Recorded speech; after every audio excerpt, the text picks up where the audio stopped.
This video explains how to access and understand student learning progress reports for Mr. Roth's class. So the first thing you need to do to access student progress is go to ThinkWave. So you can find ThinkWave by just typing in thinkwave.com or pressing the ThinkWave button here on the website, my webpage from the ISS website, or if you have any other way of accessing ThinkWave, that's fine too, it doesn't really matter.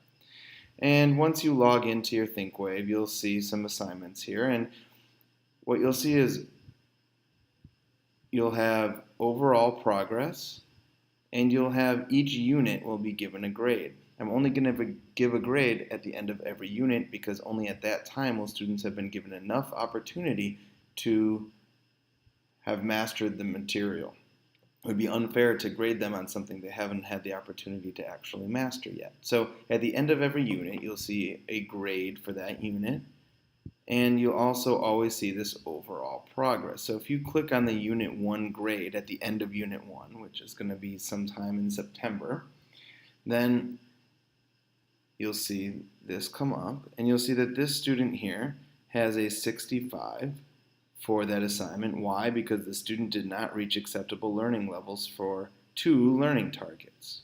What does that mean? Which learning targets? Well, if you click on overall progress this time, you'll see something else show up. Notice there's 0 points there.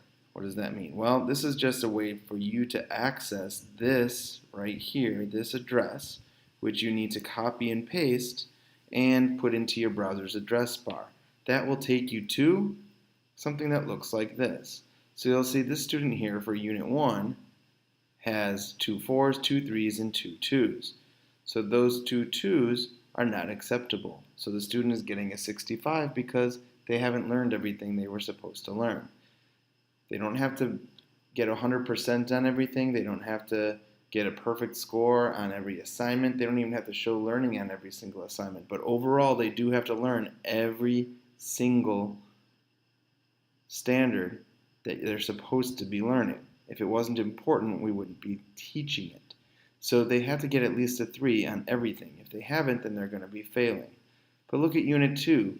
Unit 2 is still going on. This student's grade was not affected by any of this yet. If this 2 does not go up to a 3 or a 4, if these reds don't change into a 3 or a 4, the student will not pass. But they have lots of opportunity to show that they can get it up to a level 3 or a level 4. But what does all this mean? What is 2, 3, 4? What does this mean? Well, this is just a way of showing what students have learned, whether they've mastered the material or not. So level 1 and 2 are for students who really aren't doing anything, or for students who are starting to get it but haven't really gotten to where they need to be yet. Level 3, I call it approaching mastery. A lot of people might call it proficient, same thing. So it means that you're doing a good job, you're doing good enough. You still haven't mastered it. You couldn't teach the material necessarily. Sometimes you make mistakes, but overall you get it. Mastery is almost never make mistakes. You got it down. If I gave you a test 10 times on a particular topic, 10 times you would pass that test. You would do really well. Okay.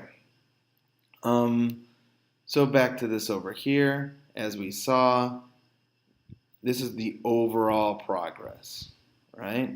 If you wanted to look at an individual unit more closely to see why this student got these 2s here, you could do that too by clicking on the unit that you're looking for. So you click there, and you come to, this is Unit 2 now.